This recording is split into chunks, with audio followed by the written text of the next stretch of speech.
मैं innocent. Bank क्या लौड़े, क्या इंग्लिश इंग्लिश इंग्लिश लगा रखा है बे। 4 साल का था मैं जब मेरे पापा जबलपुर में किसी हलवाई के यहां काम करते थे।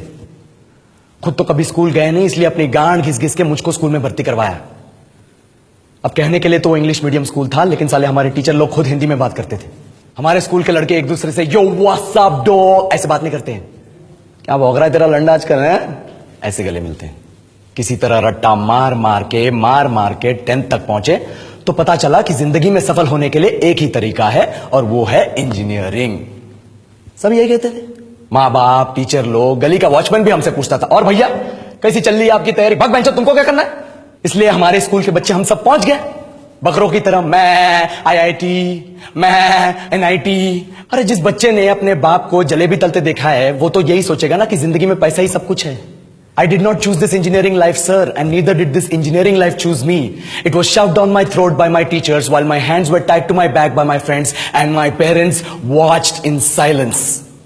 और इंग्लिश सुनेगा तो मादरचोद तो सुन, 10th के बाद 2 साल लग गए इस कॉलेज में घुसने के लिए, कोचिंग में निकाल दिए, ना कुछ खेले ना कुछ सीखे। और 2 साल बाद जब यहां पहुंचे तो पता चला कि बड़े शहरों के कॉन्वेंट स्कूल के पढ़े बच्चे जब अंग्रेजी में बात करते हैं तो मरे हुए फूल भी खिल उठते हैं। आहा, हवा में ऑक्सीजन की मात्रा बढ़ जाती है इनकी अंग्रेजी सुन के। और पूरे कॉलेज की लड़कियां इन इंग्लिश स्पीकिंग लड़कों को अपना जीवन साथी.com मान चुकी है। तुझे क्या लगता है, मुझे कभी लगा नहीं कि मैं अपनी अंग्रेजी पे काम करूं, अपने पर्सनालिटी पे काम करूं, बहुत लगा। ये चूतिया इंडस वैली सिविलाइजेशन का जो एजुकेशन सिस्टम बिठा के रखे हो, जिसमें हर साल में 10 सब्जेक्ट, हर सब्जेक्ट में theory, practical, viva, lab work, external, internal, majors, minors, assignment, project, thesis, गांड मार के रख लिया हमारी। महीनों तक नहाना भूल जाते हैं हम लोग, और फिर हमारा परसेप्शन बना देते हो कि हम ऐसे ही रहना चाहते हैं। अब इस साल में एक बार कल्चरल फेस्टिवल आता है, एक बार, उसके लिए भी प्रोफेसर से भीख मांगनी पड़ती है। अरे बिना इंग्लिश बोले, बिना लड़कियों से बात किए कौन गांडू रहना चाहता है वैसे।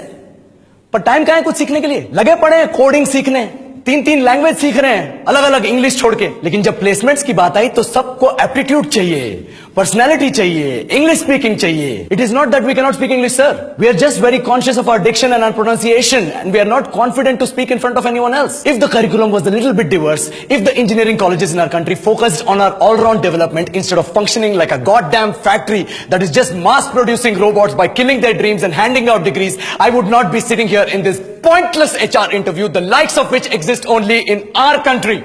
ये लो सर, बोल दिया मैंने 4 और लाइन अंग्रेजी में। अब बताइए, क्या मैं आपके मल्टीनेशनल कंपनी के लायक हूं?